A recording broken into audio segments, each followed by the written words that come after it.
Hi, and welcome to my guide how to complete the Blood Moon Rises.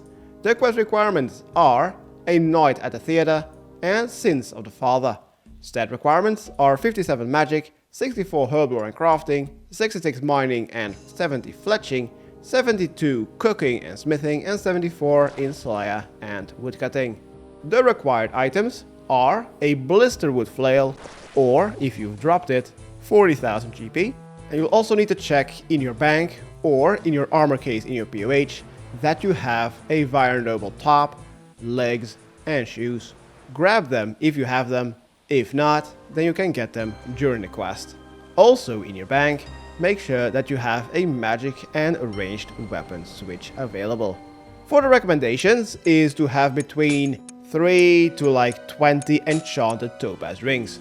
Successfully cut a topaz, then combine this with a silver bar and a ring mold on any furnace to create topaz rings, and then cast level 3 enchant to make Infernity's Aid. These rings, when equipped, increase your damage and accuracy against vampires. What is also recommended is to have slash bonus armor. For about the majority of the quest, we are going to use our Blisterwood Flail from the Sins of the Father, but at the end of the quest, we are going to upgrade this weapon, and then it becomes a slash weapon. I am not going to do that though, I'm just going to be rocking full void. And then obviously also have some food and supplies available. For the teleports is a Drakan's medallion, Burger Rod teleports, so Mauritania legs is best. Some teleports to your POH or Ferox Enclave, so you can restore your stats for free. One teleport to Slepe. I think the fastest way is to use an ectophail with 10,000 GP. And finally, one teleport to Paterdomus, the Ceredomin Temple next to Canifis. The fastest teleport is the South Graveyard teleport or the Faring code CKS. I have both of these in my POH. Where we can start this quest is here at the Icene Graveyard. Teleport to Burger Rod and take the rowboat south to the Icene Graveyard. Here is Serious Guile. Let's talk to her and select option 1 to start the quest. First we will see a pop-up about our musical settings. Confirm that you want to use these because sound is very important in this quest. Then select yes to start the quest. Now what is very important in my opinion is to have your area sound effects volume all the way to the max. Secondly, what I forgot to mention is to use the RuneLite plugin called Camera. If I reset this, what is important is to check the expand pitch limit. If you check this box, then you can now make your map look like 2D. And you have your camera right above your character. Alright, during this fight, fuck this, I'm going to turn off the boss health bar. That is so annoying. After we have started the quest, let's teleport to TOB. You can either use Drakan's medallion or take the boat to Merditch. Next, in TOB, go west into Merditch, then run southwest. Go southwest until you see stairs and an item on your minimap. Enter the house just west of it. That is Old Man Ral's house. Go open the trapdoor, climb down, and next to the staircase, inspect the makeshift shrine. This will trigger a cutscene. After meeting Ivan, we are going to Darkmere. We're going to disguise ourselves and look what is going on in Darkmere. Our disguises will not work however, and we're going to immediately need to kill Vyre Watches and Vyre Sentinels, which are the vampire mages. All this while protecting Ivan, making sure that he does not die. After the cutscene is over, if you do not have your Blisterwood Flail yet, then trade Ivan and you can buy a new one for 40,000 GP. If you do not have your Vyre top, legs and shoes, then open the chest and there is another set. Next, equip the Vyre Noble top, legs and shoes. Talk to Ivan and select option 1 twice. Are you ready to go to Darkmere? and then select I am ready to start another cutscene.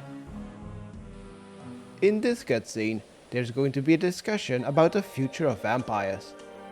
The vampires are planning to invade Mistalin as there is not enough blood in Mauritania to feed the growing population. However, Drakan doesn't feel that way, as ever since the vampires have stopped hunting and became human blood farmers, the vampires haven't been the same to him, and he feels disgusted. He wants the vampires to return to Vampirium to stop being farmers and go back to being hunters. However, the vampire lords aren't really having it.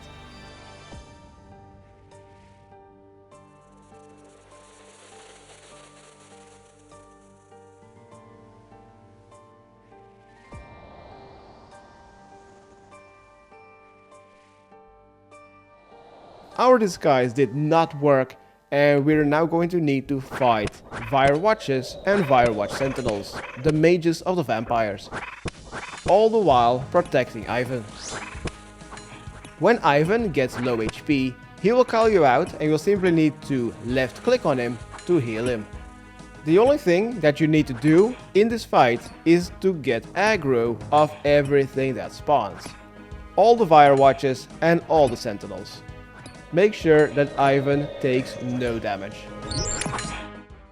Most importantly, when an acid bloodveld spawns, kill that immediately. If that reaches Ivan, he will lose like 25 or 33% of his health. I'm just going to use Protect from melee, defeating all the Vyre Watches until at least 2 Sentinels or Mages have spawned. Then I'm going to switch to Protect from magic, and that's about it. Just tank the Sentinels as well as the Vyre Watches, focus on the assets, and wait until Ivan has successfully teleported you out of here. If you die here, then your gravestone will be at Old Man Ral's house.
Right, now we need to gather some allies.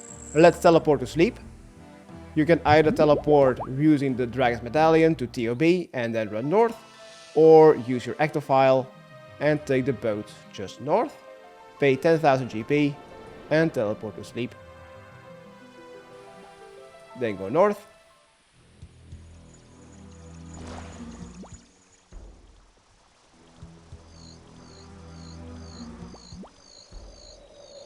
At the quest star location of the Sins of the Father quest, in the graveyard next to the Zamorak church, there will be Ivan. Let's talk to him, go through the entire conversation so that he follows you. After Ivan has followed us, go through the Zamorak church, maybe recharge your prayer points, and then go southeast into the pub. Let's talk to Roy and select option 2. We are looking for a friend of ours. Roy is a bartender, by the way. And he redirects us to the manor up north. Fuck off, Froggy. Next, go west and go to the Nightmare. The manor main entrance is closed. To get to the manor, we will need to go to the dungeon sign west of the church, climb down the stairs to the Nightmare, and instead of going east, go north, just like in the Sins of the Father quest. Go north until you see some stairs on your mini-map. Go up them, and then we will need to fight like 5 more Vyre watches. They only use melee, and we also do not need to heal Veliath nor Ivan anymore. You could sit back and watch these 2 NPCs take down these Vyre watches, but that is going to take like an hour. Let's help them.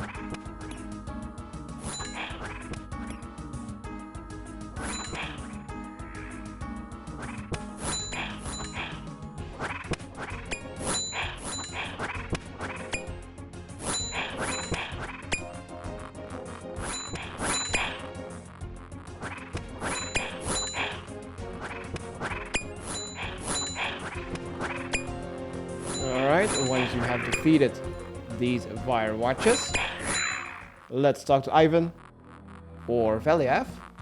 Veliath will basically say that he is sad and he's not joining our alliance as the monarchy is dead. It's just Veliath and Ivan. And you. Yeah, we're also within the monarchy, I think. After this conversation, we will need to go to Drizzle at Paterdomus. Also, we will need about 7 empty inventory slots. So I'm going to make a quick bank intermission, go to TOB, use the bank. I'm going to grab a teleport to Paterdomus. The quickest one is to the Cell Graveyard, else the faring code CKS.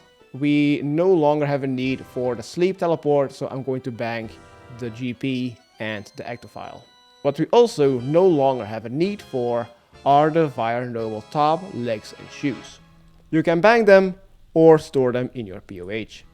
And with the freed up inventory space, I'm going to grab some more food and a prayer potion because I forgot to bring one last time. Right, let's make our way to Paterdomus and talk to Drizzle. I am going to my POH and store the Vyre Noble set in the armor case. Alright, where's the fairing? Take the code CKS 3, not 3, fairing, balls.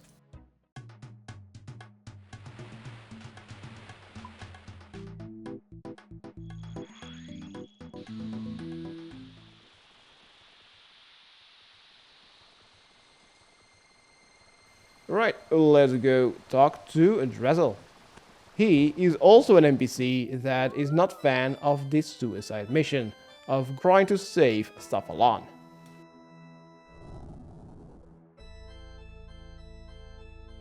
After talking to Drizzle, there will be a Squire's Journal in your inventory. Click on it to open, close the interface, and talk to Drizzle again. Next, Ivan will start to follow us again, and we'll now need to make our way to the temple upstairs to get rid of the monks of Zamorak. They have been there since the release of the Priest in Peril quest in 2004, It is now finally time to get rid of them. This is a Ceredomin temple. It took us quite a long time to get rid of these. This is going to be another fight, but all of these monks are between combat 20 and 40, so you shouldn't really have that much issue.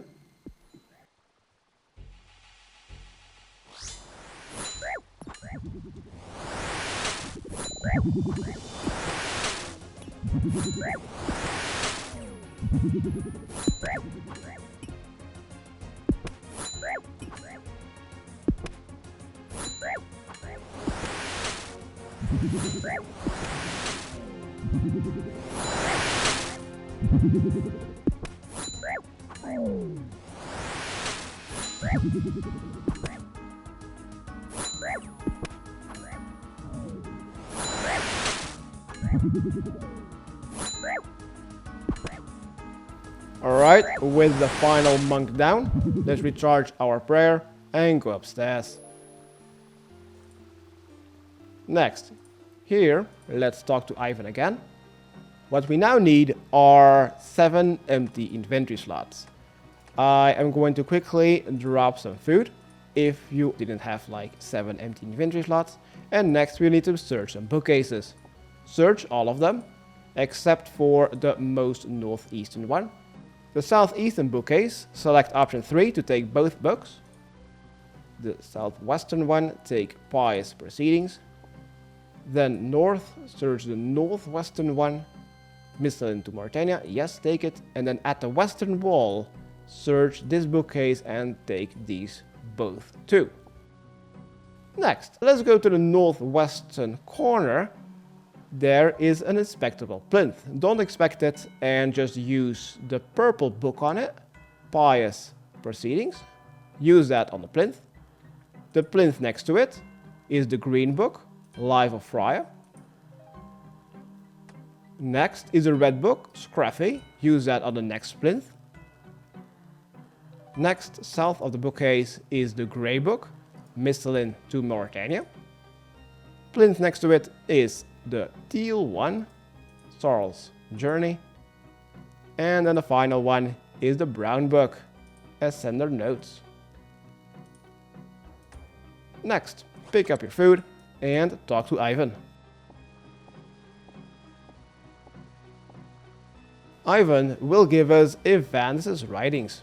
Read it, and then close it, then talk to Ivan, and he will say that there is now a hidden tunnel that leads to Castle Drakan, which Evanes has used to attempt to assassinate Drakan. This tunnel can be found at her tomb underneath the pub of Canifis. Let's select the first option, lead the way, and Veliev has sobered up, joined the conversation, and is joining the hierarchy again. He will also lead us the way to the tomb of Evanes underneath the pub of Canifis.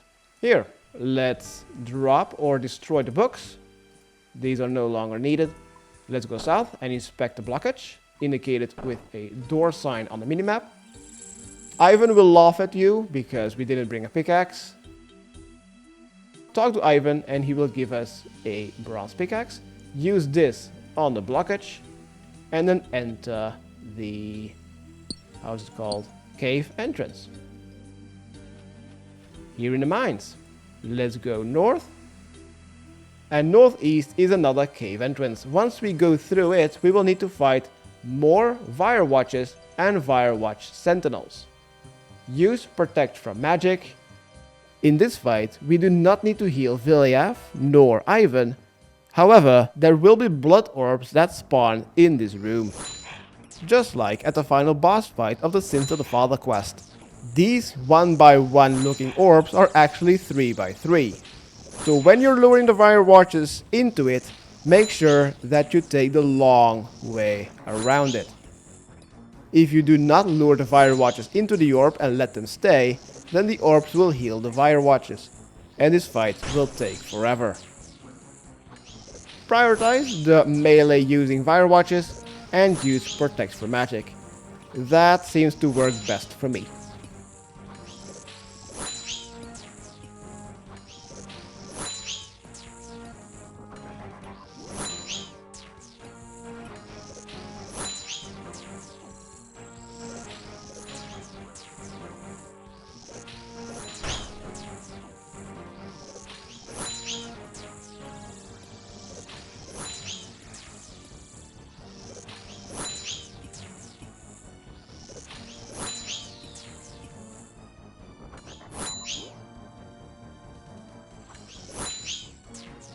Oh, nice DPS. These orbs were actually useless.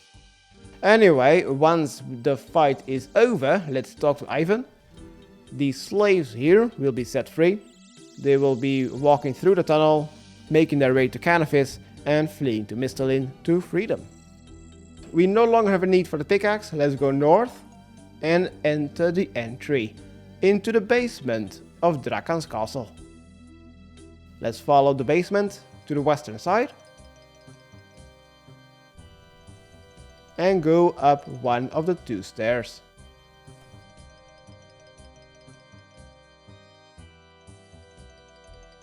Once upstairs, go east to the eastern wall, and there is a shrine. Pray to it, and you will now have unlocked a new teleport on the Dragon's Medallion, the final one, Drakan's Castle. You can't teleport now though, because you are already here. You have probably also noticed this bloody portal. Click on it to enter Vampirium. You will be notified with a wall of text. To summarize it, it basically says, please, once you enter Vampirium, please don't teleport out to do your farm run and reset your GE offers. Yeah, just acknowledge and enter Vampirium.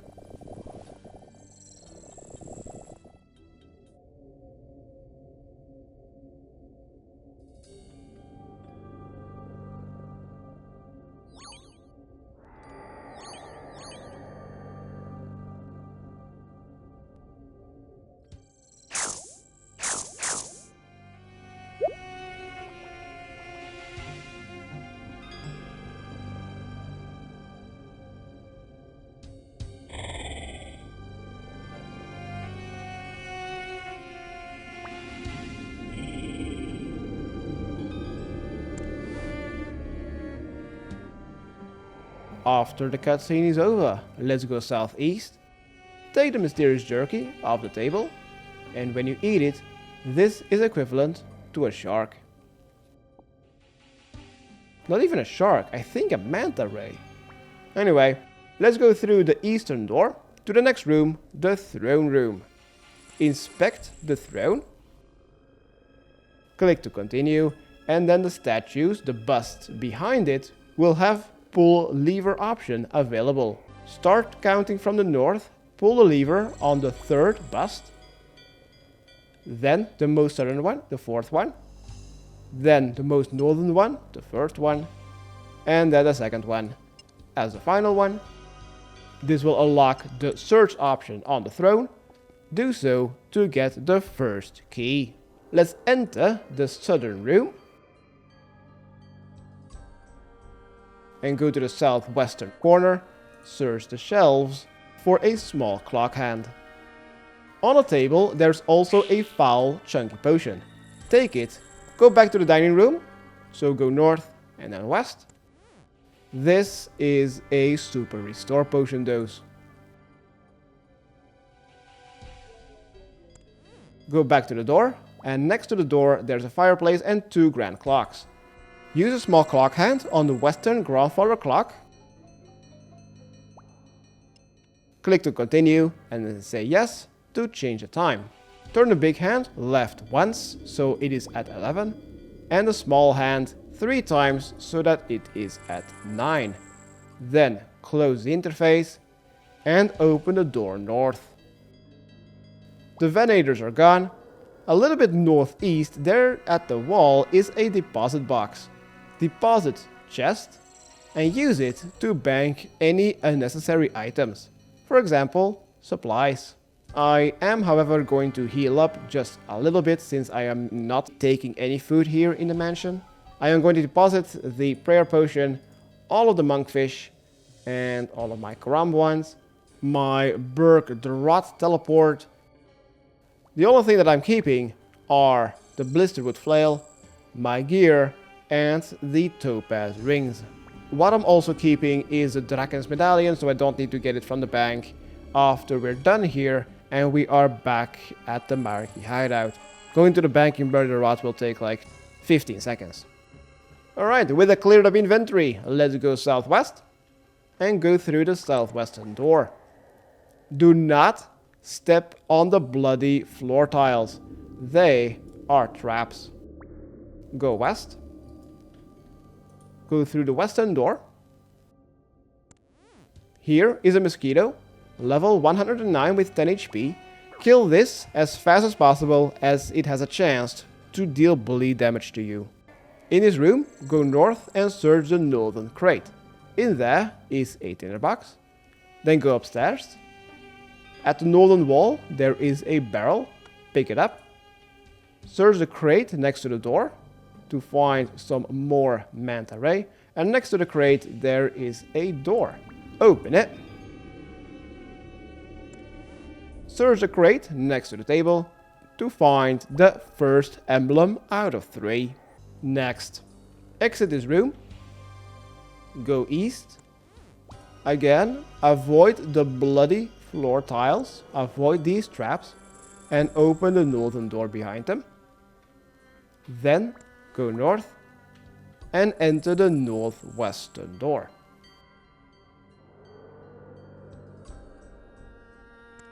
Search a chest just north from you to find some more manta ray jerky. And next to that crate there's a single door. Open it. Then search the northwestern chest to find a stamina potion. Again, avoid the bloody floor tiles. And once you've passed them, use the emblem on the empty receptacle next to the door. This will unlock that door. Enter it. In this room, go to the northwestern corner and search the crate to find a large clock handle. Let's now make our way back to the dining room. Go back up north. Avoid the bloody floor traps.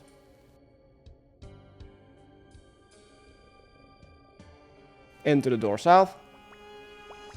Then go down the staircase. No. Go south again to the main hall. And there go to the staircase and go down to the main floor.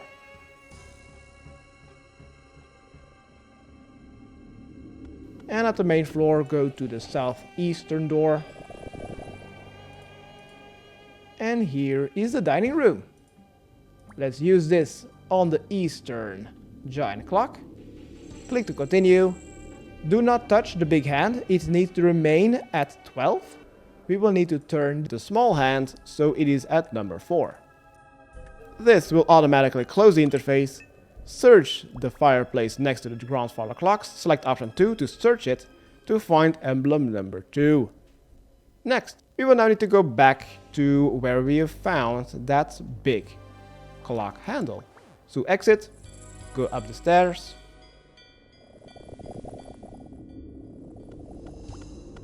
To the middle floor.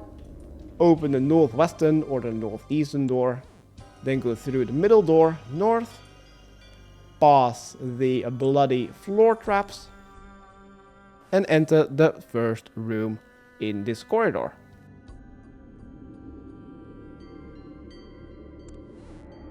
In here, go southeast and use the second emblem on the empty receptacle.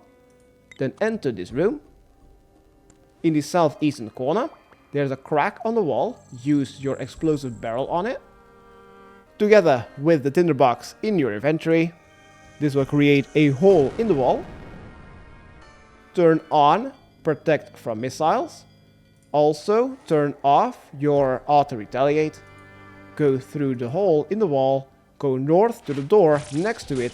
Remove the emblem, the third one, and then enter the hole again. Go back the way you came. Turn off your prayers. Go back to the next room. What is this here? Foul? Oh, foul is nice. This is prayer. Take the foul potion off the table next to the door. Enter the door. Let's relock it by taking the second emblem. Go north and lock this door too by taking the third emblem off the receptacle. Right. By the way, keep your tinderbox. You will need this later. Let's go northeast. There's another receptacle. Use the emblem on it to unlock the eastern door. Then use the second emblem on the next receptacle to unlock the northern door. enter it. And here on the table is an ornate skull. Take it. If you need some more jerky, you can search the shelves, but I am fine with 3. Go south, lock the door again by taking the second emblem, and then go down the spiral staircase. Then continue through this hallway, avoid the bloody floor traps, use your emblem on the empty receptacle to open or unlock the door. Go through this. Avoid the bloody floor traps. Nope. Just unlock the southwestern door by using an emblem on the receptacle again. Open the double door. And we have found our first NPC, Veliav. Let's talk to him. And after speaking to him, search the chest north of him. And we will now need to do the following code to unlock it. Click on the right arrow, then down, then right again, and then double left. Confirm. To get the Crescent Moon Key. This is key number 2 out of like 5. We are done with this section of the house. Let's go west. Northwest, open the door to exit. And next, go west. Through the hallway. And open the most western door. All the way at the end of the hallway. Open the Crescent Moon door. On the table next to you, take the syringe barrel. Velia should take care of the mosquito. Next, go southeast and search the crate. Next, go west at the wall, inspect the sink. Yes, remove the plug. Then, go north and open the northwestern door. In the northwestern room, search the crate just a bit northwest, next to the table, to take syringe part number 2. Then go further northwest and use a sink plug on the sink. Click to continue. Yes, turn the tap on. This will break it. Click to continue. Say yes to take the pipe. Use the broken pipe on the cabinet at the northern wall to have a sharp knife. With the sharp knife and the syringe plunger, let's go back south. Exit this room. Use a sharp knife on the Venator corpse. And you'll find some tongs. Use these tongs on the sink where we've gotten the plug from to find a syringe needle. Use the syringe needle on the plunger together with the barrel to make an empty syringe. Use this on the stomach to fill it up with blood, and then use this on the chest just north of the sink, allowing you to open it to get left crest half. Let's now get the second half. Go south and exit. It's pewtered. I don't want pewtered. Go east. Avoid the bloody traps. Open the half moon door. Back to the main floor. Then climb down the stairs to the basement. Let's go to the southeastern door. Avoid the bloody floor traps. Stand next to the door. Before we're entering, let's get prepared because we're going to get attacked by Venator constantly. You could kill it, but in my opinion that's a waste of time. Turn off Auto Retaliate, turn on Protect from Missiles, and get ready to search the weapon stand at the eastern wall. Open the door. Hold down key number 1 to take 1 sword, hold down number 3 twice to get 2 maces, and hold down number 4 to take a battle axe. Use a battle axe on the southeastern statue. Then skip the next statue and go to the most northwestern one. Use your sword on it. Next, go to the next statue, the second one. And these on the northern one as well as the southern one, use both maces. Then open and search the chest next to the second statue, the southern one. And then exit this room. We are done. Turn off your prayer. And you can now use both crest pieces on each other to get a full crest. With this, go back up the stairs to the main floor and let's go back to the dining room. This is the southeastern door at the main floor with the portal. Next, to go back to the throne room. That is the room just east. Enter the northern room. And in this room, Go north to the fireplace and use the full crest on it. Click to continue and take the next key. With this key, go back to the basement. Go back the way you came. South, then west, and then take the northern door back to the portal, and there behind the stairs, go down the stairs to the basement, and then open the northwestern door, the first door, and this will trigger a cutscene.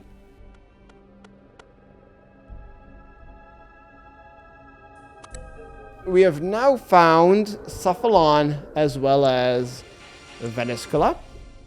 After this cutscene is over, most importantly, we will need to take the Gibbous Moon Key off the table. This is indicated with a red dot on the minimap.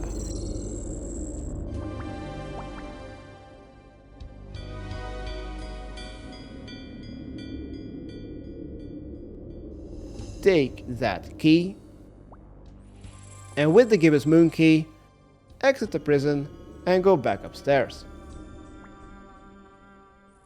Upstairs to the main floor. At the main floor, go up the stairs to the middle floor.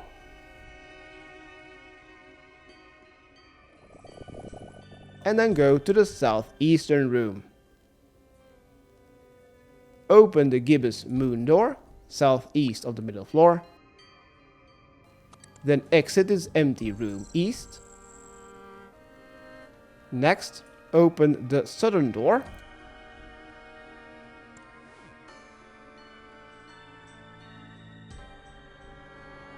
Then we need to pause the bloody floor trap and open the southeastern door. Search the crate next to you to find the ornate knife. Next, pull the lever on the other side on the western wall. This will open a teleportation portal. Go through it. Go east and exit this room. To be at the main top floor. Next, let's go to the southwestern corner. There's a red dot on the minimap. Let's take this foul chunky potion. This is another prayer potion. Then go to the southeastern door. Before we're entering, turn on Protect from Missiles and run east to behind a chair. This is a safe spot from the Venator. Right, what we now need to do in this room is first light the fireplace and then search and unlock the chest. The Venator is on our ass, so let's first run to it, use Protect from Missiles. When we're close to it, use Protect from Melee, light the fireplace, then open and search the chest, and then go southwest. Go stand next to the door, and then the Venator should be stuck. If he's not stuck and he's still attacking you, then lure it by going to the southeastern corner and then run back to the southwestern door. Make sure that he's not attacking you while you're next to the door.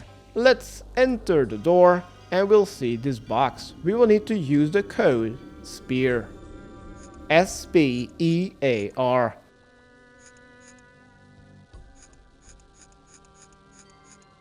Then click confirm.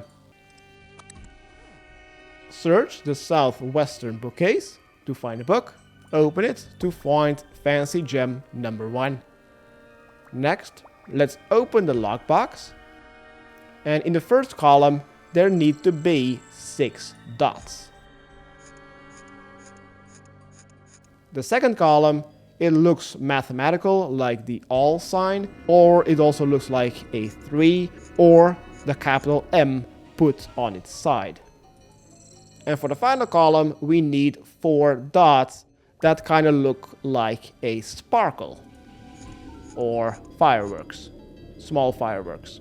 Click confirm to get fancy gem number 2.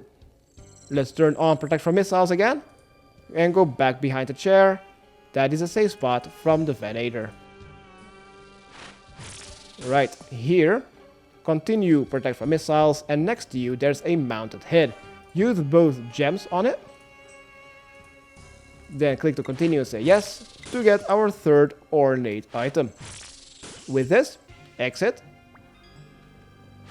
Go back to the main room of the top floor, then go to the western wall.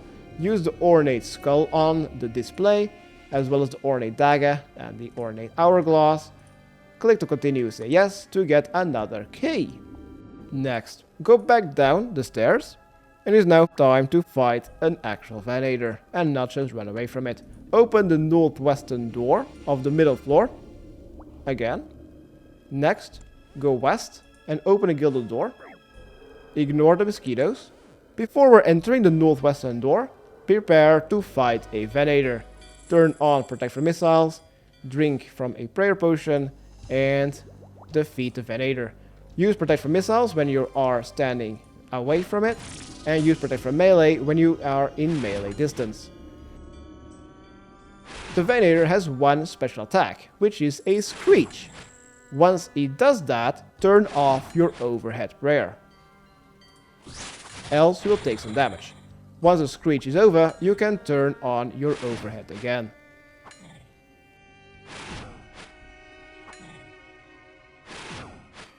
How are you hitting me?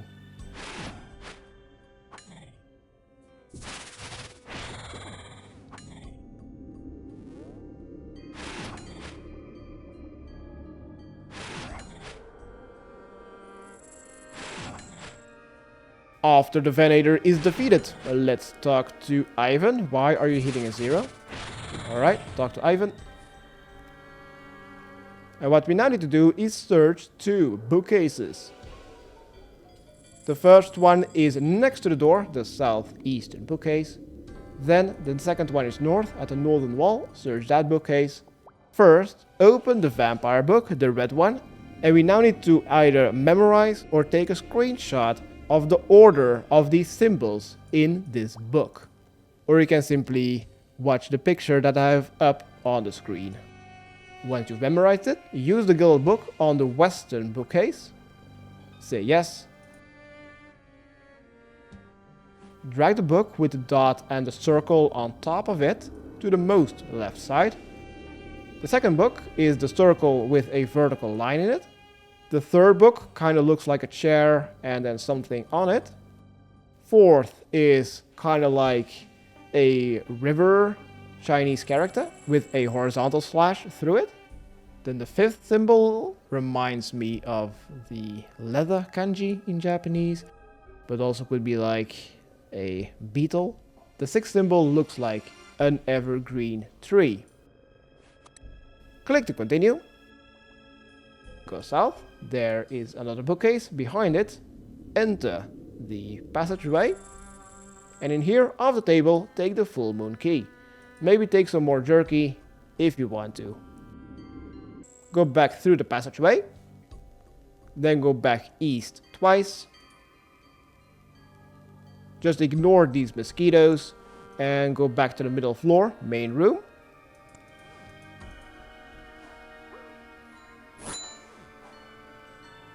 And in here, go south to the southwestern room.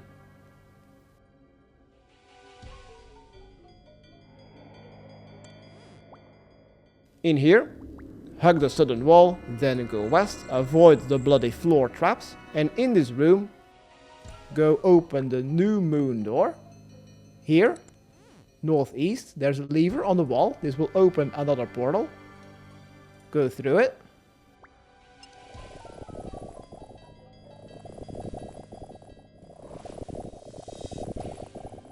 Ooh, another prayer potion on the table. Take it, yoink. Then open the southwestern door.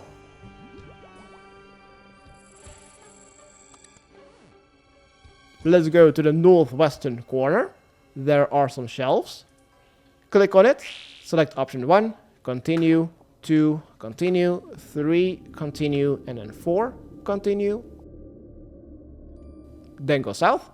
Use the thick red potion on the northwestern basin. Then go to the southwestern basin and use the grey potion on it, the cloudy grey. Then go to southeast and use the cloudy white. And then use black on the last one, the northeastern basin. Search the altar. and we now get an ancient symbol. Next, go back to where you came. Through the southeastern door, through the portal,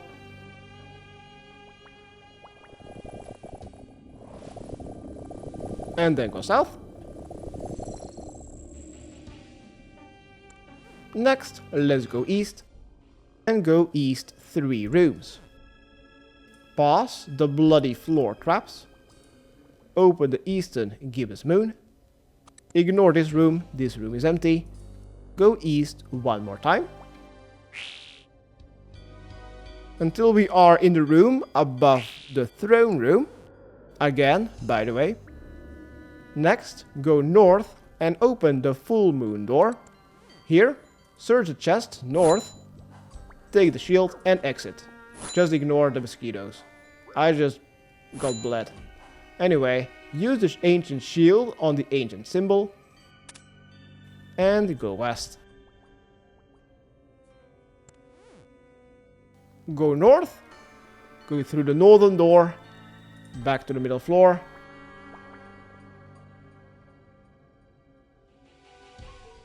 And from here, take the staircase up to the top floor. Let's go back to the southeastern room with the Venator.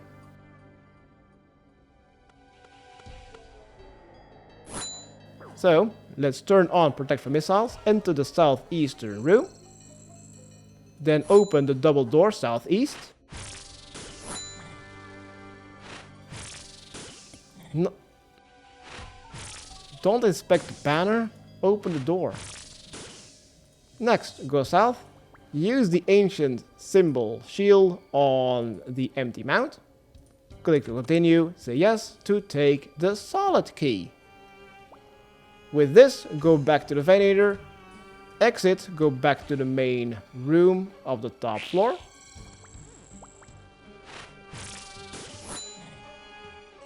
Then go northeast, open the next door.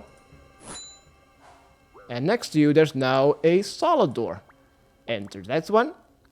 And this is an alchemy room. We will now need some inventory space. Exactly 8 inventory slots. Once you have it, go north. North of the door there are some shelves. Search it. Then select option 1, take a vial. Click to continue, option 1 again, another vial. Then 3 times 2, 3 vials of blood.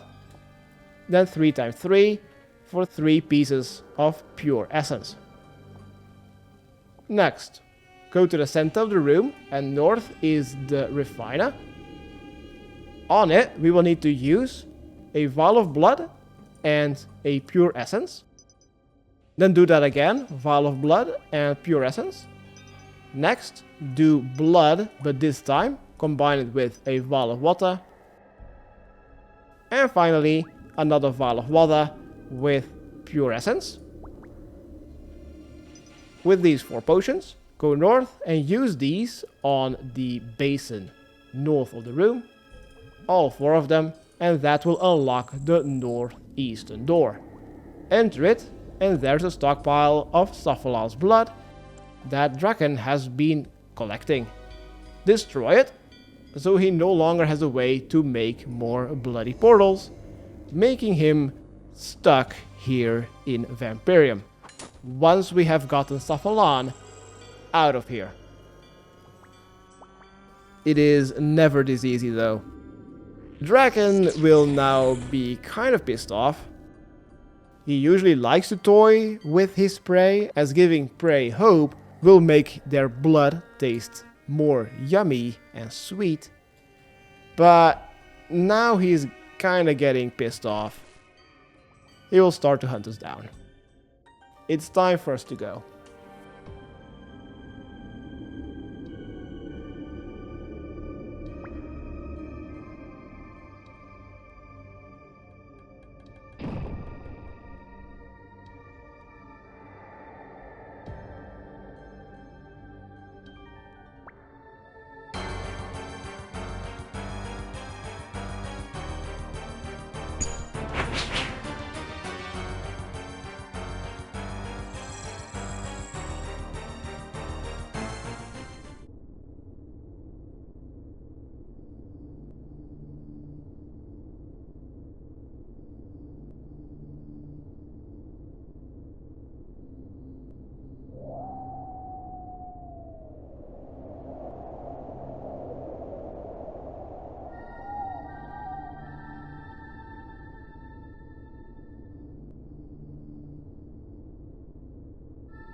and welcome to part 2 out of 4 that takes place in Vampirium. After the cutscene is over, let's head west to a crossroad with a statue. From there, go north until the path curves. Enter the first house with an item sign on it, north of the road, and take the crank wheel off the table. Exit this room, then go east and take the path north, and take the most northern path westward, until you see an altar sign, and northeast of the altar sign is a crank base. Click on it to operate, and this will trigger a cutscene of Drakan, Lower Neil, finding you. Let's get away from him and run around the block. You could try to speedrun this quest by spam clicking on the crank base and then quickly entering the room next to it, but since Jagex likes to move your camera around, last time I did this I misclicked and Drakan dealt 60-70 damage on me. So yeah, I'm just running around the block and then spam clicking to operate the crank base, opening the door next to it, and in here search the bookshelf, open the book to find a key, then open the door again to exit and then go east. If Lower Neil is on your ass, just run around the block again. Do not let him take you.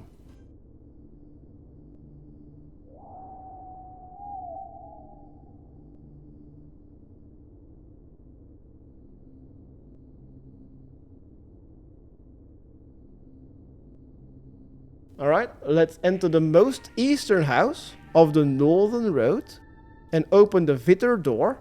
Once inside, go northeast into the backyard and there's a tools shed. Search it and the code is tools. TOOLS.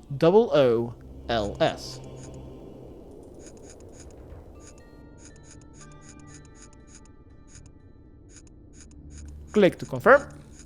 And we now have some bolt cutters. With this, open the Vyre door, and let's now go back to the house with the crank wheel, which is just southwest. Oh, Lord Asshole is here. Let's run around the block.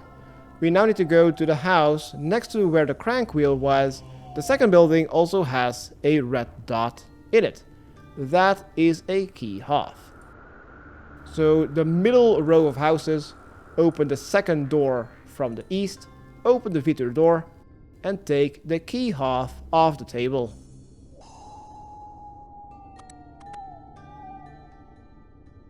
Next, go southeast, back to the crossroad with the statue. From there, go west to the water source sign. South of it, open that door, the chained door.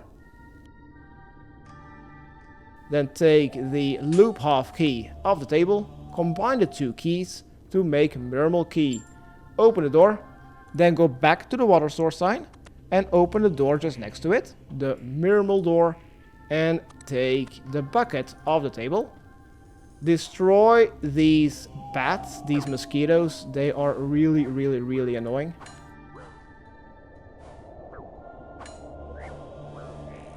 Okay, once these mosquitoes are gone, as well as Lord Asshole is now also gone, let's open the Murmel door to exit, use the bucket on the well to fill it up with water, then open the Murmel door again, go to the northwestern part of this house, there are 3 barrels, use the bucket on the northern barrel to find another key, a Shadow key. Now we can exit this house. But before we're doing that, let's take the stamina potion of the eastern table and the manta ray of the western table, heal up, and then wait for Lord Asshole to go away, because next we need to go and enter the southeastern door. God damn it, he just went... Oh my god, I'm dead. Fuck you. Fuck off, dude. Fuck off. Why did you just come back? Because next we need to go back east, back to the statue at the crossroad. Southeastern house, south of the statue, open the Shadow door, take the key off the table, and then go back to the crossroad. Go north to the middle road, and at the middle road go west to the bank.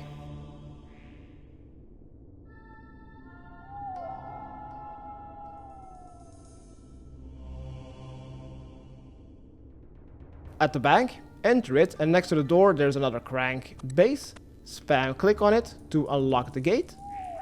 In the back, open the gate, open the trapdoor, enter it, then go to the eastern room.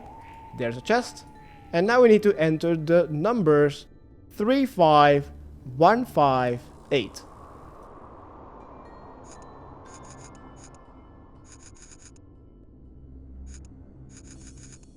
Confirm to get the final key, the Javkai key. Let's go back the way we came, go back to the bank, through the trapdoor and through the gate. Next, we now need to go south to the anvil sign. So go west and go to the anvil sign south of the bank, next to the transportation sign. Enter that building, and there is the old cog to fix the drawbridge that hasn't been used for millennia. With it, exit, and there will be another shortcut scene of Drakan finding you. We will need to run west, back to the bank, and run around the block back to the group. But it is very important that when the cutscene is over, your camera will suddenly change 90 degrees. So after the cutscene is over, wait until your camera has turned, and then run west. Once at the bank, run east, then later southeast, back to the drawbridge and the group.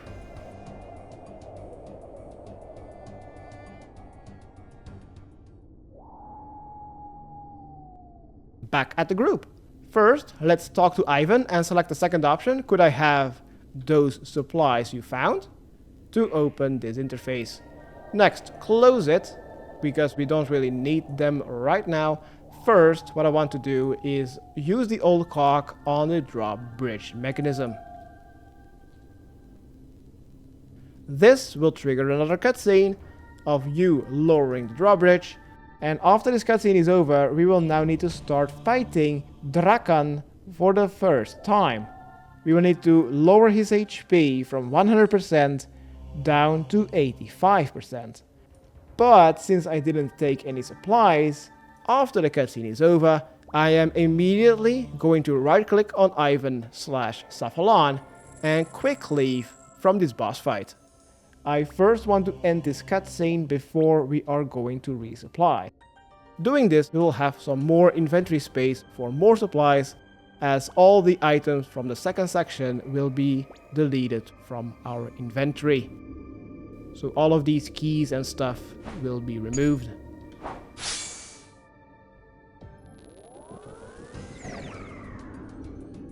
Right, quick escape, goodbye.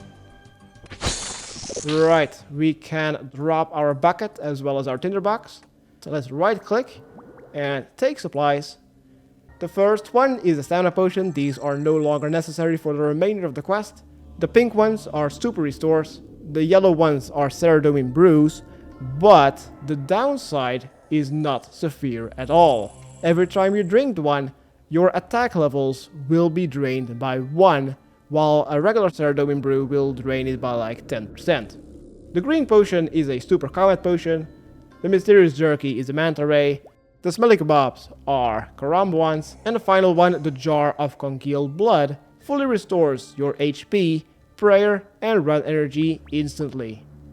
We can only take one of these, and for the rest of the inventory I am just going to take 3 foul chunky potions, 1 super combat potion, and the rest of the inventory are going to be brews. This is also what I use for the final boss fight at the end of the quest in like an hour or so.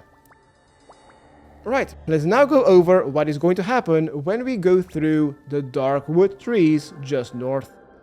But before that, let's right click and set up the quick prayers to select Piety and Protect from Melee. One final thing is to go to your settings and type in boss and do not show the boss health overlay, especially if you are in fixed mode. It is completely normal that you will not be dealing any damage for the first minute. So don't even bother, to be honest, just wait for the fight to come to you. First, the NPCs are going to be fighting among each other. During this, Drakan will show his special attacks that you are going to need to avoid during the final boss fight. Because this is going to be your first teaser, he's not going to use all of them at the same time.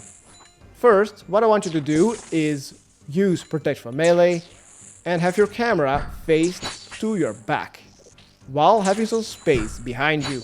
Hover your mouse 2 tiles away from your character to get ready to jump. When you see a red swoosh on one side, you will need to wait 1 tick until you hear a bassy boom boom. When you hear that, you will need to click 2 tiles behind you depending on where that whoosh went. If it was next to you, then you'll need to jump in an L formation. So 2 tiles back and 1 to the side. If the whoosh appeared on the opposite side, then you just need to jump 2 tiles back. So it is also very important to notice that when your camera is facing your back, that Drakan is 2 tiles wide and you are only 1 tile wide. So when a whoosh appears next to you, you will need to jump in L formation back, and if it doesn't appear next to you, then you will need to just jump 2 tiles back.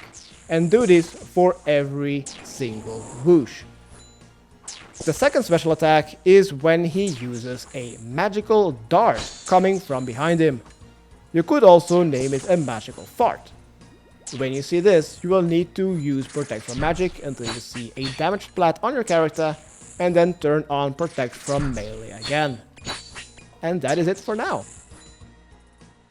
If it is your very first time, then this could take some time. You have infinite amount of supplies from the tent, so you have an infinite amount of free attempts. It is just going to be a matter of time. If necessary, maybe just take a breather, log out. Eventually, you will get it.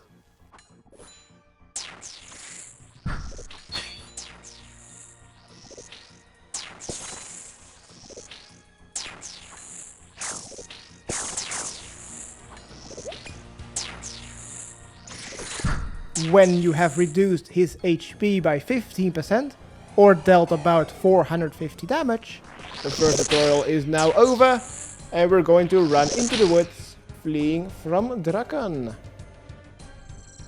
Once again, we will end up at a tent filled with supplies. Let's grab some more supplies if you need to.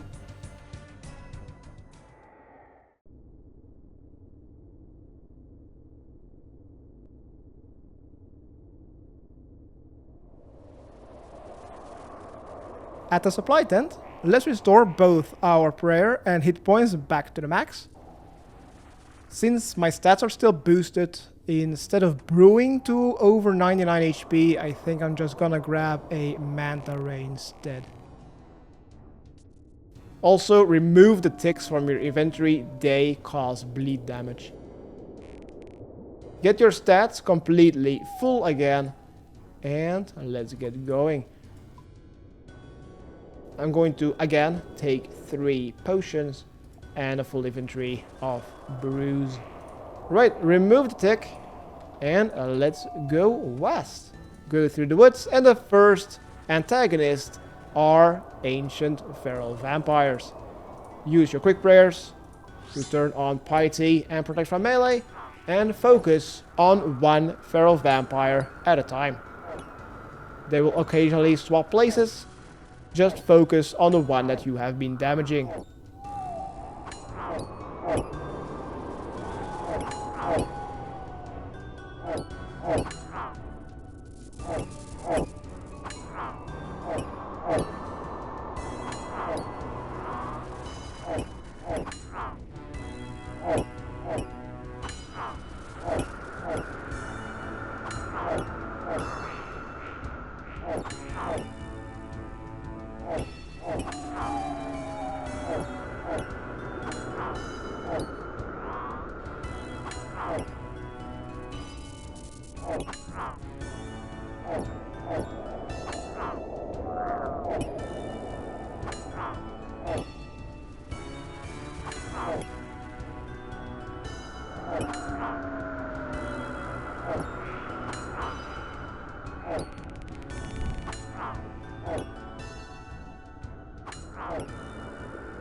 After the Vyres are down, let's go north, enter the Darkwood trees, and next we need to do some woodcutting.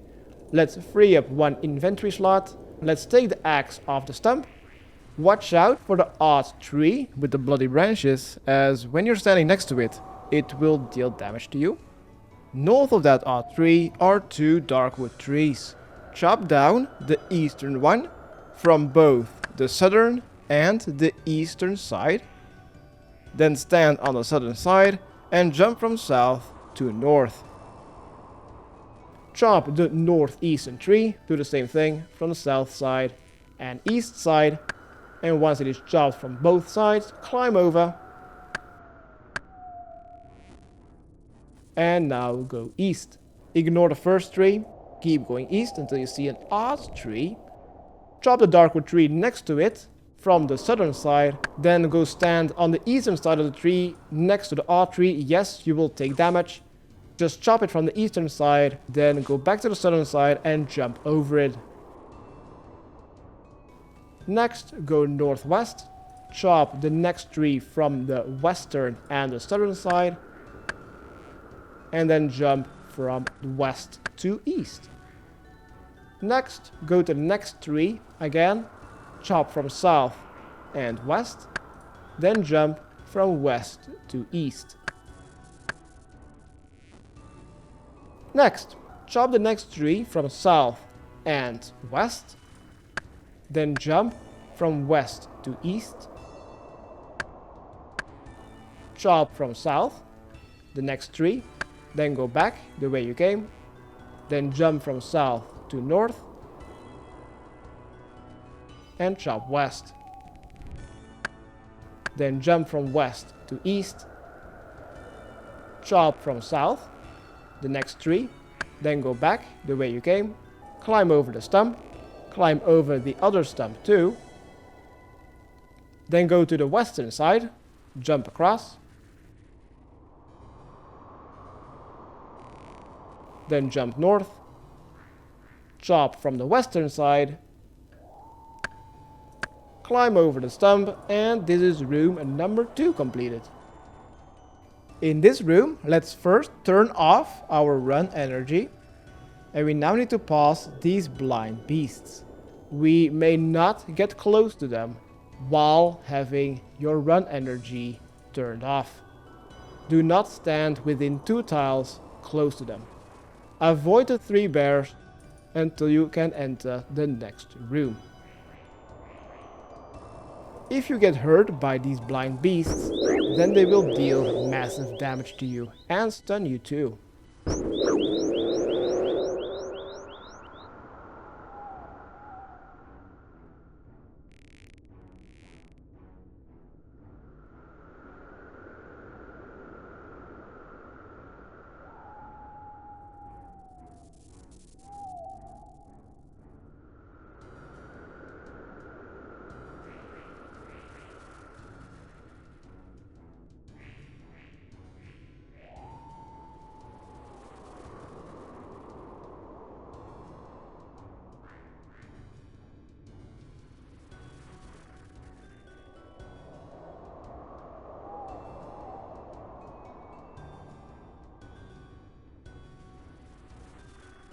Right, in this cave, let's turn on our run energy and exit.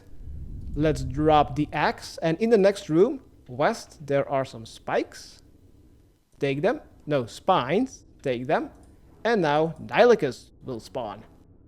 Use melee to defeat the white ones, and use the spines or ranged to defeat the green ones. Use an overhead prayer if you want to.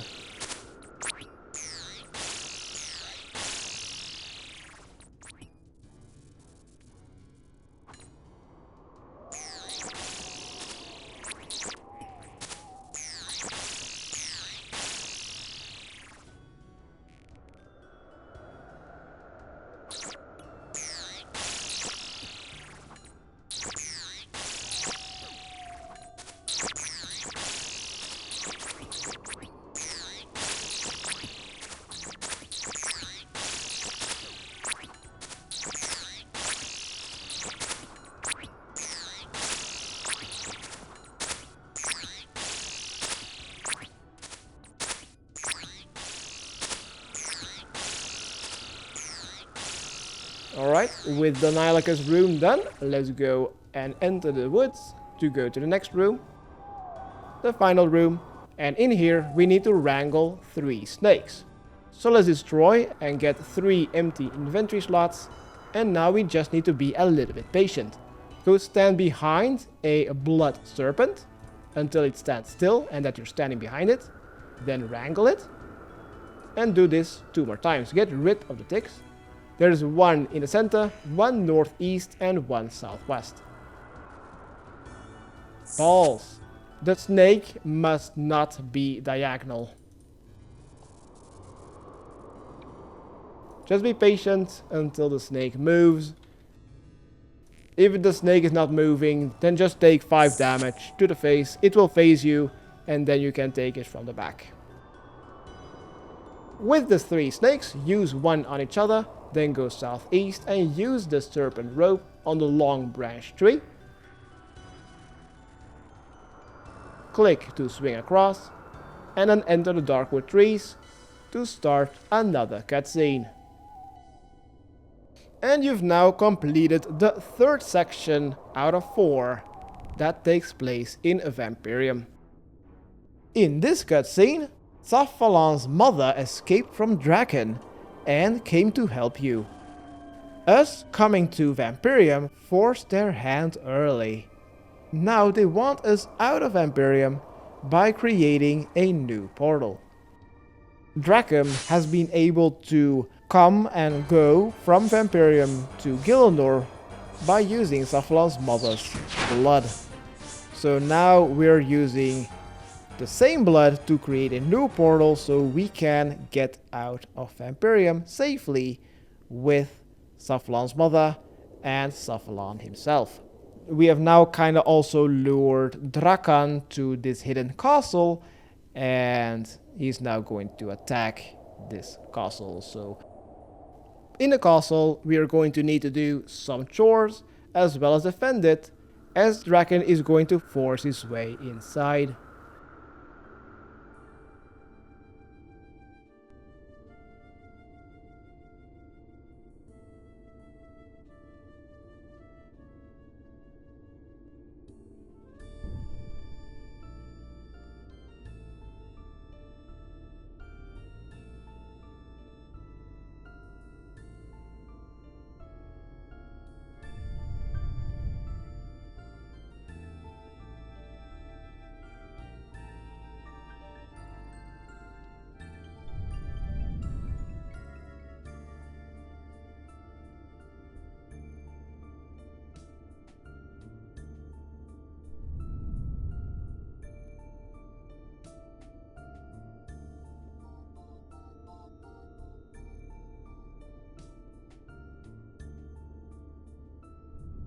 When the cutscene is over, let's free up some inventory space. We are going to need like 10. Then go northwest and talk to Eferite, Safalan's mother, the one with the wings.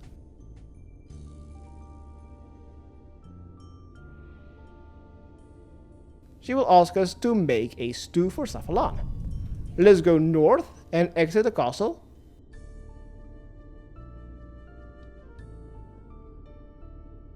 East of the doors, outside, there's a plant. Take the leaves from the Admire plant.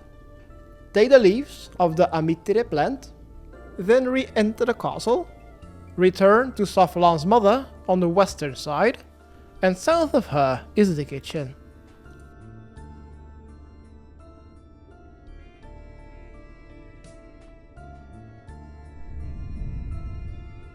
And behind the supply table, there is a cupboard.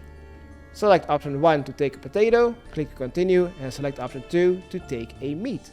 Then go southeast, and there are shelves.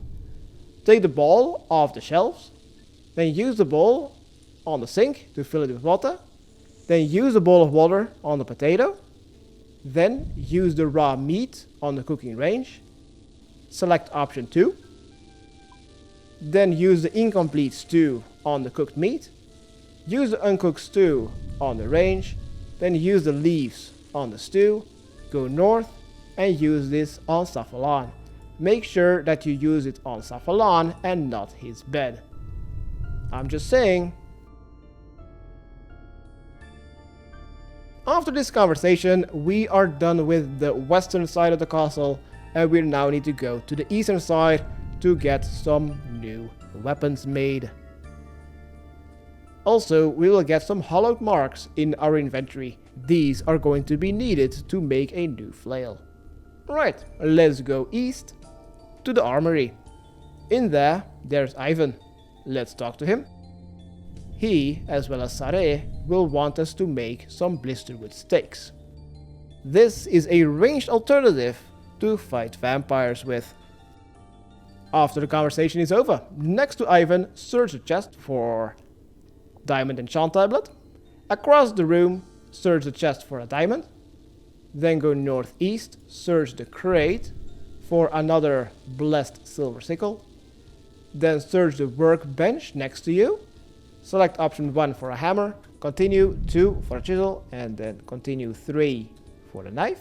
And then take from the Blisterwood crate up north and take 2 Blisterwood logs. Use your knife on the log, select 1 and make 5 stakes. Then equip your Blisterwood stakes so that the flail is in your inventory. Then use a diamond on the silver sickle. Say yes to craft a diamond sickle.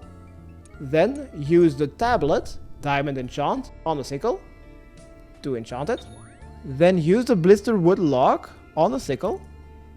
Yes. And finally use either the sickle or the flail on the anvil and upgrade your weapon from a Blisterwood flail to a hallowed flail. This is a slash weapon instead of crush.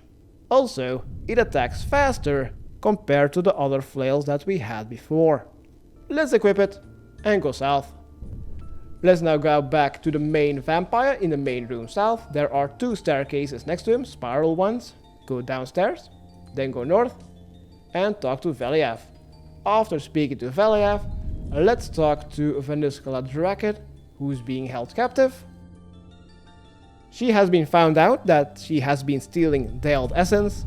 We're asking why she needs it, but she is not telling. She is up to something, and that is why she is being held captive. After this conversation is over, let's go back upstairs and talk to Sugar Daddy, the main big vampire now, between the 2 staircases. In this conversation, we volunteer to defend the castle, and Daddy Vitor reluctantly agrees.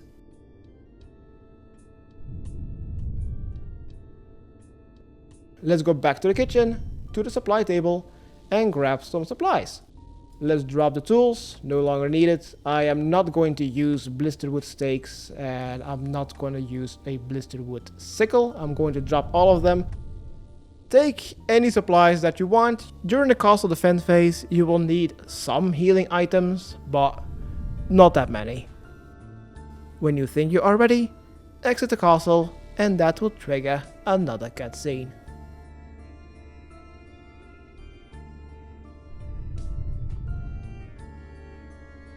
During the cutscene, we will get our hands on a pure Silthril Ballista.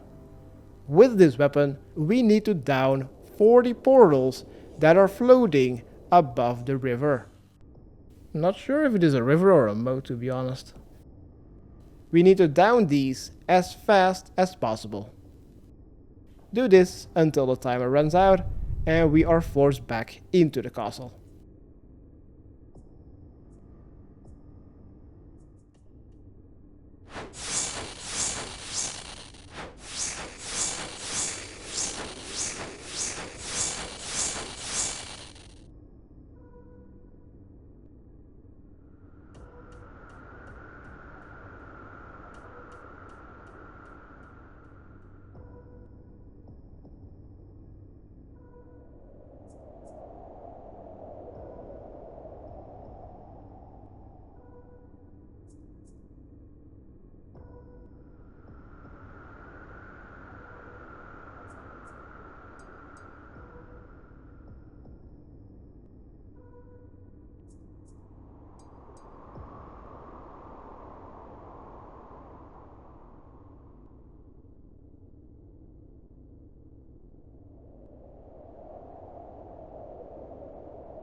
With us forced back into the castle, what we now need to do is heal Ari and I using healing potions that have spawned in our inventory.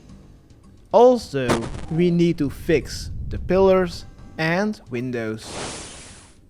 Do this until Drakan makes his way inside anyway.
Alright, when the battle starts, just right click on the barricade and escape.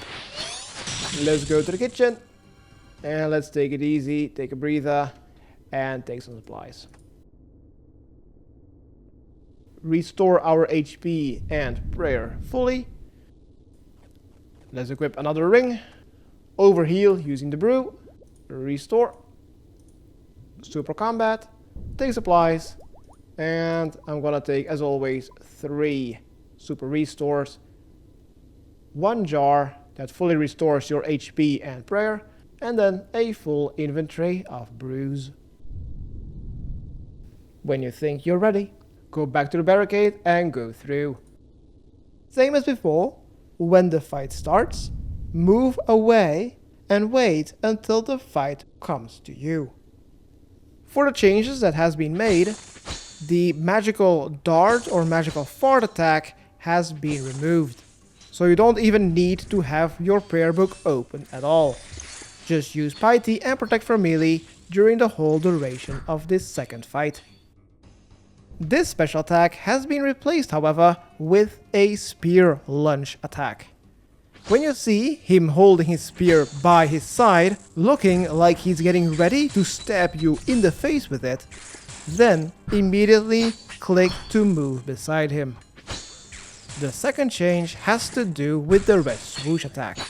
This time he's going to do one after another, or he's going to do one swoosh and afterwards he's going to power up himself with 8 swooshes coming to him.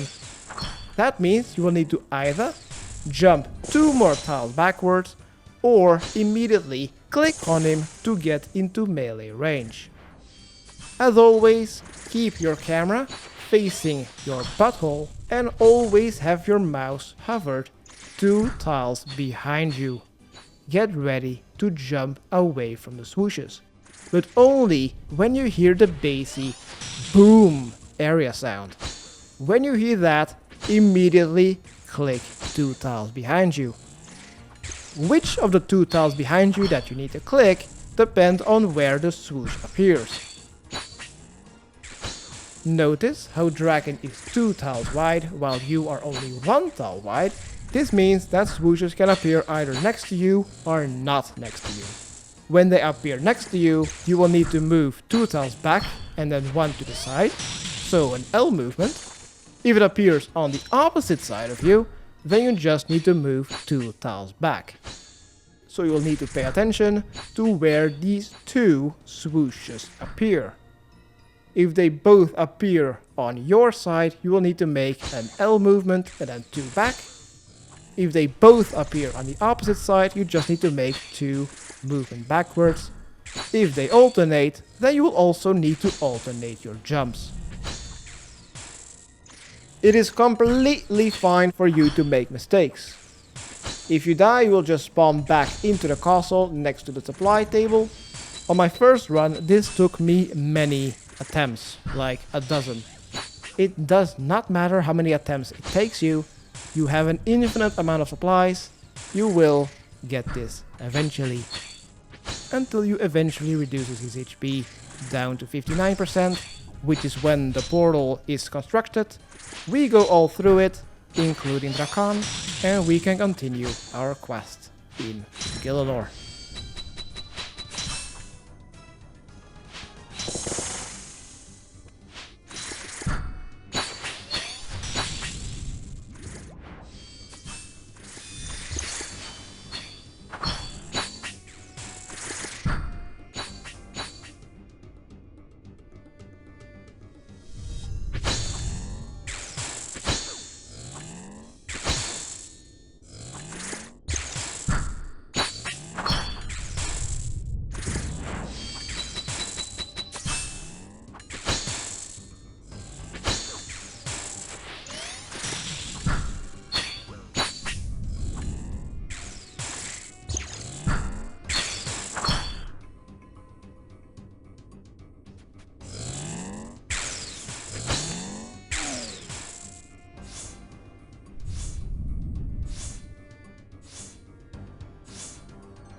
let's go through the conversation, and after this conversation is over, we will need to make our way to TOB to talk to Sugar Daddy in there. So either go upstairs and go to the bank, or use your Dragon's Medallion teleport and teleport to TOB. Let's go to the bank, and let's grab a regular melee weapon, as well as a magic and ranged switch, as we're now going to do an entry mode of both the Maiden and the Nihilacus room. Also, obviously, food and potions.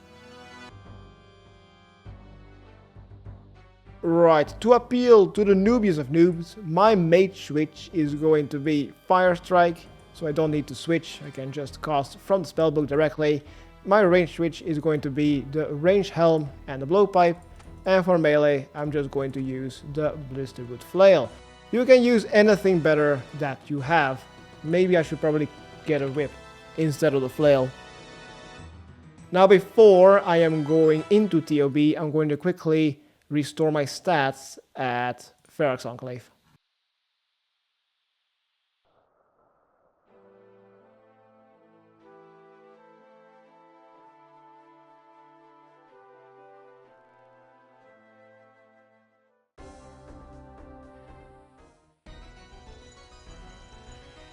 Alright, let's grab some food and potions, like Super Combat Potions, Prayer Potions, if you have that, and go in front of the TOB entrance. There is Sugar Daddy. Let's talk to him. Let's select the first option. Yeah, I'm ready. And it's now time to do an easy Nihilacus room. In this room, there are only baby ones. Green ones, you will need to use range to defeat them. White equals melee, and teal equals magic. That's it. There's not even a boss in this room. After you are done with this room, Maiden will spawn in the center of this room.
For Maiden, just use Protect from Magic at all times, and she has 3 special attacks. Watch out whenever she throws blood at you, immediately move away, and avoid the tiles where there are blood splatters on. The second special attack is when there is a blood spawn. If the blood spawn spawns south or near you, defeat it. And for the third and the final special, from the southern corners, she will spawn 2 red Nihilacus. If they reach her, they will heal her by 40 HP each.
After you've defeated the maiden, there's now another Nihlocus room. After you've defeated all of the Nihlocus boss will spawn. It will always spawn in its melee form first. The Nihlocus boss will change its color and so its immunity and attack at the same time. Always first change your overhead prayer. Then switch your weapon and start attacking the Nihlocus boss. Do that until the boss changes colors again, then first change overhead prayer and then change your weapon.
Alright, that was unnecessarily hard.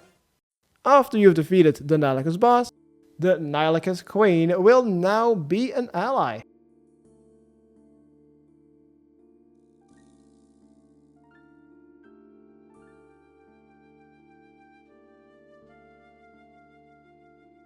Let's go to the bank.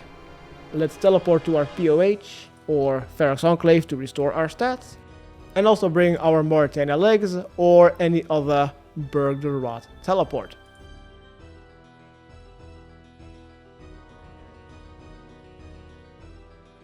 Alright, I'm quickly going to restore my stats. And then let's go to Berg the Rot.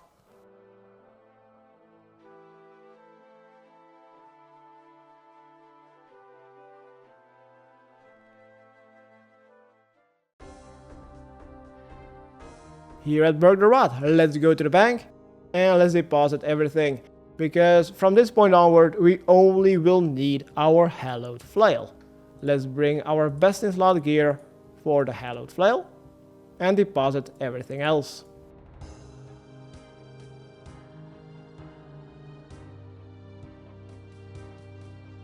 The next boss is quite deadly, so let's get some good food.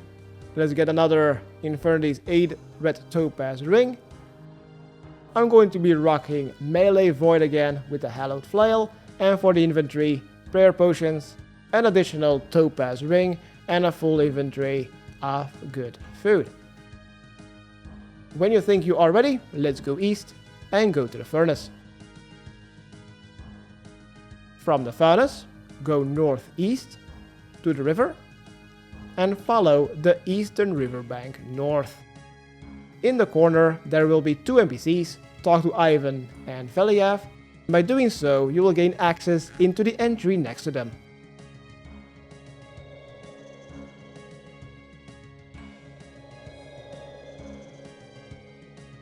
First, before we enter, make sure that you set up your quick prayers to protect from melee and piety. And let's go down into the entry. We will now need to fight the mutated vampirization of Safalan.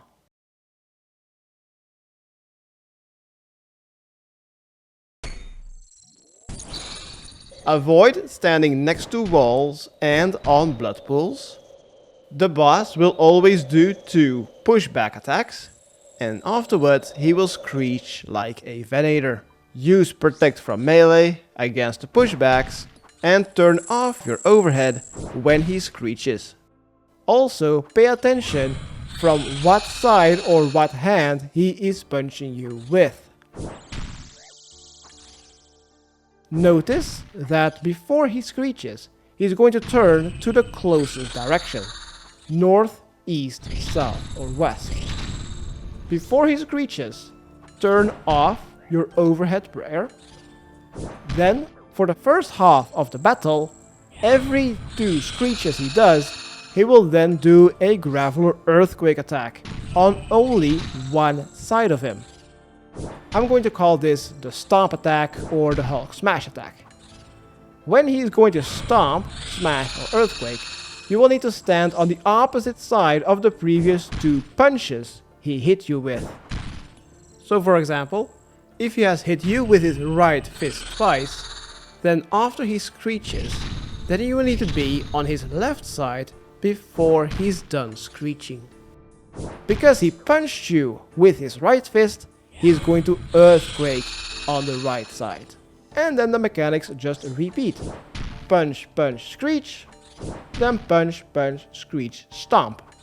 Do that until his HP is reduced below 50%. Then he's going to do the punch, punch, screech, earthquake. And after that, he's going to do the punch, punch, screech, and then a dome.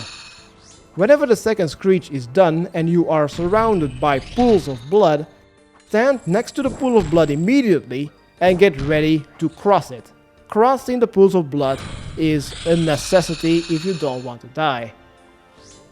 During the expansion of the dome, lightning will clear a path through the pools of blood.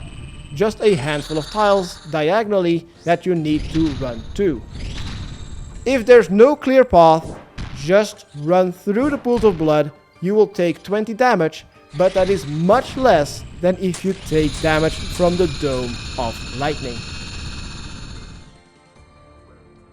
After the dome has disappeared, it is back to the regular punch, punch, screech, and then the earthquake attack that happens on either side depending on which hands he used to punch you with.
Yes, I got it. Oh my god. Nice.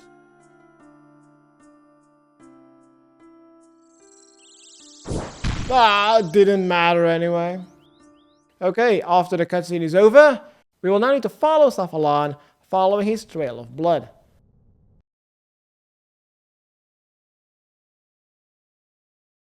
After the cutscene is over, go a bit northwest and jump the gap in the fence to go to Barrows. Then turn north to the entrance of Barrows, and north of Barrows there is another gap in the fence. Inspect that to get teleported back to the Marquee hideout underneath the pub of Burg the Rat.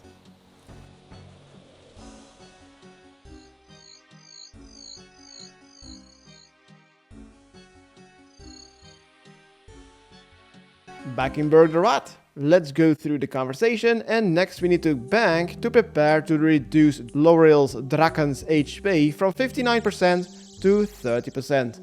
Do not say that you're ready, let's first go to the bank and stock up on some supplies. When you're ready, go back to the basement of the pub, the Marquee hideout, talk to Sugar Daddy, and let's start our battle, our third tutorial, fighting Drakan. If you happen to die or leave this battle, you can return to it by teleporting using your Drakan's medallion to Darkmaya, run a few tiles north, and go through the castle gates. All the attacks of Drakan are going to be the same, just with one more additional swoosh and one additional spear twitch special.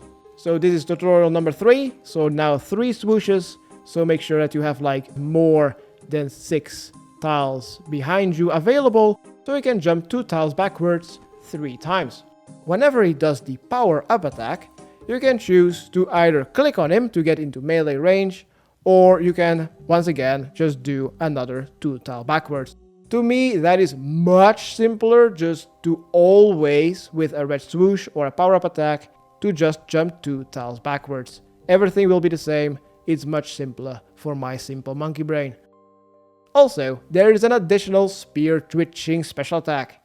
The first one, the regular one, is when he's holding the spear beside him, getting ready to stab you in the face with it. When you see that again, move beside him, attack him once, then the bassy boom sound will play, marking that you will need to move backwards immediately 1 or 2 tiles. The same thing happens with the second and new spear twitching attack. When he holds the spear backwards, readying to slash your face off, when you see that, you will need to immediately run behind him. When you are behind him, click on him to attack, and then pay attention if there was a red swoosh or not, and once you have attacked, the bassy boom sound will play, and get ready to jump 2 tiles backwards. You don't really need any supplies, to be honest, for this fight, as Safalan's mother will constantly be healing everyone. It is going to be very hectic with a lot of NPCs in a tiny area where you need to pay attention to how he's holding his spear and also where the red swooshes appear. Mistakes are going to be definitely be made, but Safalan's mother is going to be there just to heal you. To make sure, just bring 2 prayer potions and a full inventory of shark with Karam ones and you should be fine.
Fuck, too early.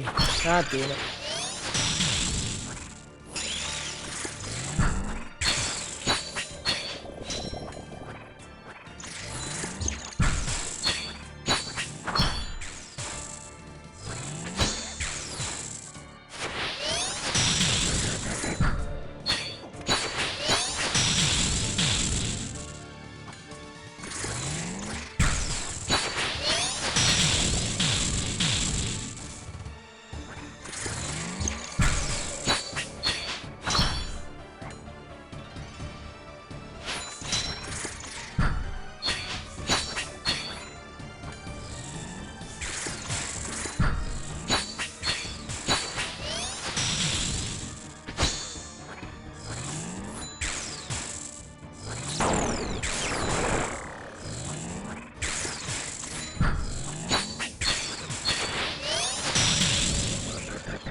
After the battle is over, we see that the vampirization of Safalan has taken Lower Neil Drakan into Vampirium, and then immediately Sugar Daddy has closed that portal. Sugar Daddy is completely fine with his sacrifice. Just sacrifice one person for the greater good of everyone. Her mom is not having it, and if she goes and creates a portal herself, going alone into Vampirium, she might get captured again, which will allow Drakan to use her blood and make another portal back to Gielinor. So after the cutscene is over, let's talk to Ivan, who is going to spawn Sugar Daddy, who is going to tell us that he has spoken to the Vampire Lords and they now see him as his leader, even though he has dealt literally 0 damage. And Valiev and Ivan are now going to intercept, or at least go to Varrock to try to intercept or stop the Mistalin army from entering Mauritania, because Drezel has sent a letter whenever we went there earlier. Right, it is now time to go and meet with Safalan's mother.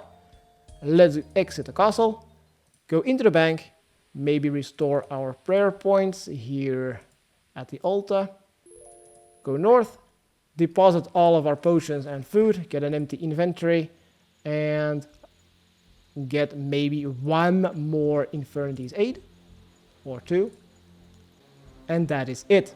Just 1 Berg the Rot teleport, and let's go to the Icene Graveyard by taking the rowboat south of the town.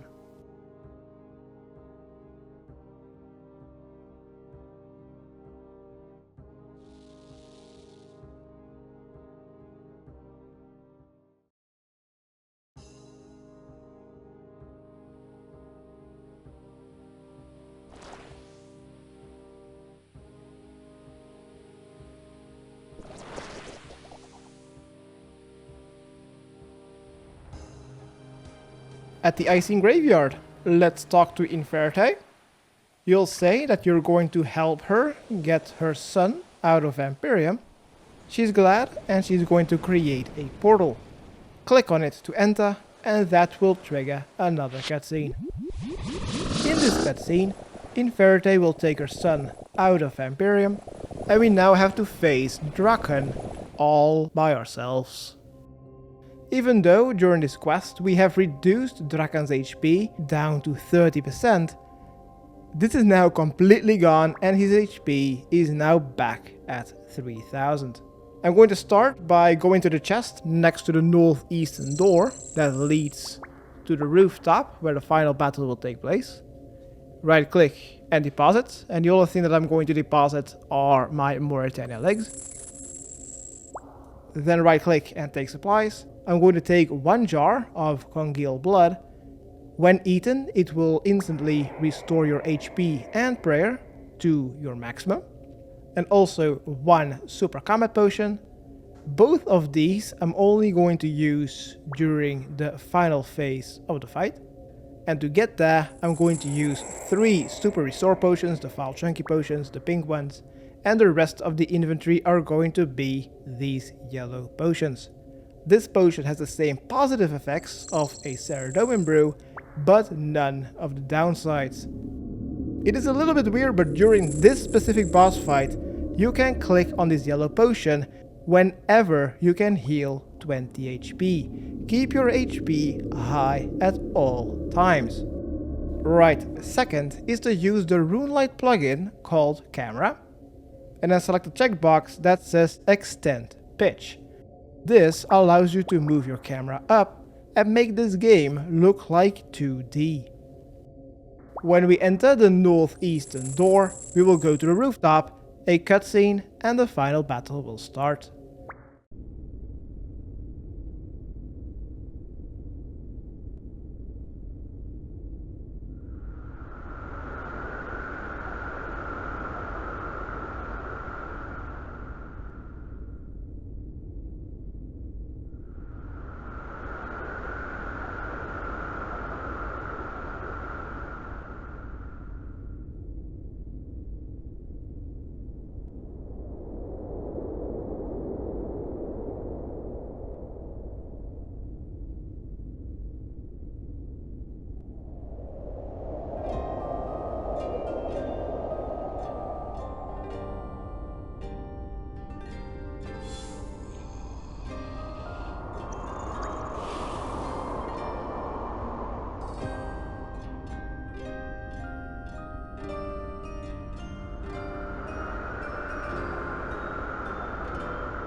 When the fight starts, Lower Nil Drakan will always start with 3 swoosh attacks. Immediately get your camera to face your back and have your mouse hovered over the tile that is 2 behind you. Get ready to jump when you hear the bassy boom sound, and then jump in the opposite direction of where these 3 swooshes appeared. There will be a lot of swooshes during this fight, and they will be appearing faster and faster. Though, when Lower Nil Drakan's remaining HP is between 90 and 10% remaining, he just mostly does 3 alternating swooshes and 1 power-up somewhere in the middle. My monkey brain cannot keep up with that, and there is a cheese way to do it. Whenever I see him do 3 or 4 things, I just only pay attention to the very first swoosh, only avoid that one correctly, and after that, I just ignore everything else and make 3 more backward L zigzags. Because these swooshes always alternate, I'm always going to take no damage.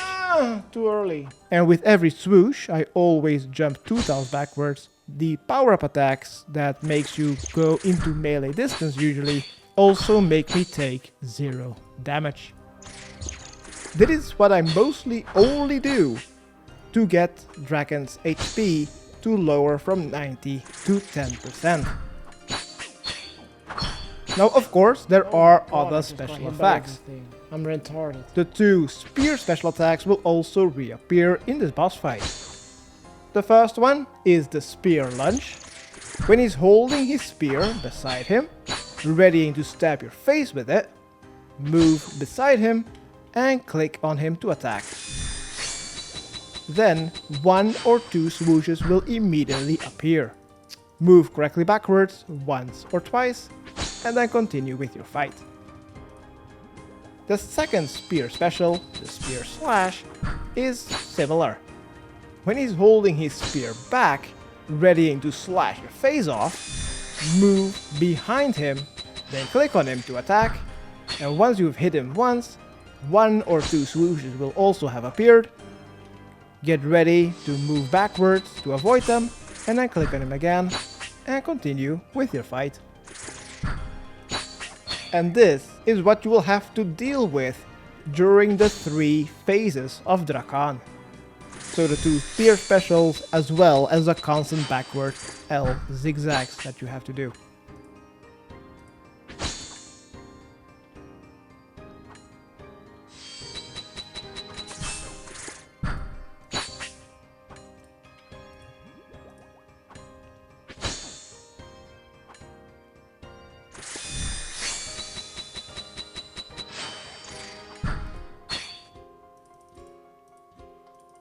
You will know when phase 2 starts when Drakan disappears and blood waves appear. You can jump 3 tiles ahead from incoming waves, and you can only do so when the waves are up to 4 tiles away from you. It is important to know that there is absolutely no delay between jumps, so you can jump as many times as you can. After these blood waves, there is a big magic dart attack. Pray protect from magic or get one shot. If you have survived this instant death big magic attack, then there will be 3 alternating swooshes. If you successfully avoid these 3 swooshes, then you will be able to hit a 155 on Drakan and skip the next 2 blood waves. I know, the pressure is really high if you fail these 3 swooshes. So if you fail, then there will be just another blood wave phase, and after the blood waves there will be another big instant death magic attack that you will need to pray correctly against. Max hit. And after that, again, you will need to avoid the 3 alternating swooshes. Then you will get another chance to skip the next bloody wave. If you have failed again for the 3rd time in a row, then the bloody waves will appear for the 3rd time too, and that will also be the final time. After the blood waves are over, Drakan will now sometimes use regular magic darts, until his remaining HP is at about 50%. Then he just stops using magic at all, and you can close your prayer book again. He only uses magic after the blood waves are over, until his HP is at about 50%. Only then you just need to keep your prayer book open and get ready to pray against magic.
Lag! I'm lag in the fucking brain!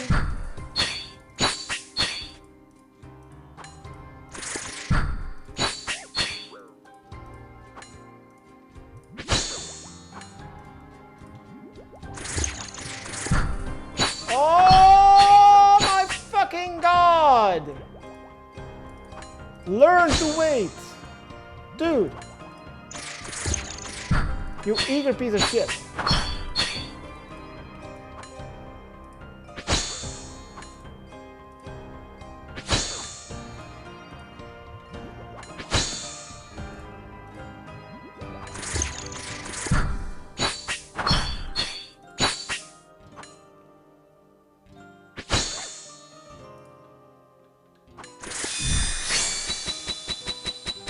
No! No! Ah!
You will also know when phase 3 starts, when again, Drakan just disappears. What you now have to do is the opposite of the blood waves. Now you just need to stand still until you see 3 after images of him running really fast. The instant you see his first after image, click on that one. Fucking good. Ignore the 2 other after images, click on the very first one and move there. When you're there, just wait until more after images appear. No. Avoid God Speedy damn it, Gonzales' God extreme damn it, speed God. attacks 4 times to end this.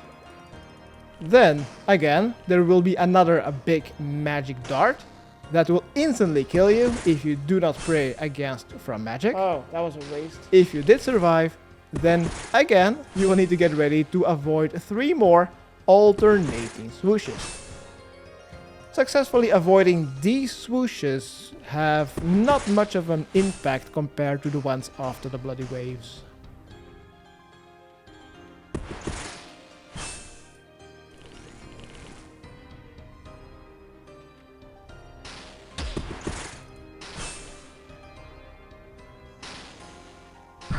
After the Speedy Gonzales special attacks, the lightning and the blood tiles will remain on the rooftop. Get damaged, bitch. I suggest again? you to Oh, yeah. not pay attention Oh to no, them. not so. Pay attention to the incoming swooshes. That is much more important. If you do happen to step on a blood or a lightning tile, they simply remove your protect from melee prayer. Turn it back on and you're fine.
What I really find the hardest part is the final 10%. Then the swooshes will become so fast that I can hardly see them.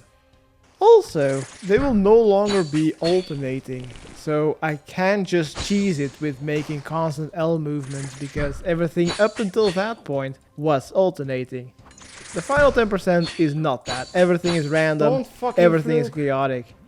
use your super combat potion and try to end that phase as fast as possible. Hopefully you still have your jar of congealed blood. If you eat that, make sure to use it, because that just instantly restores your entire HP, giving you a breather, and probably gives you some mental stability for you to finish this. It took me a lot of attempts. You have an infinite amount of free supplies, so take it easy. You will get it eventually. Hopefully these tips will help you. Okay, thanks, bye.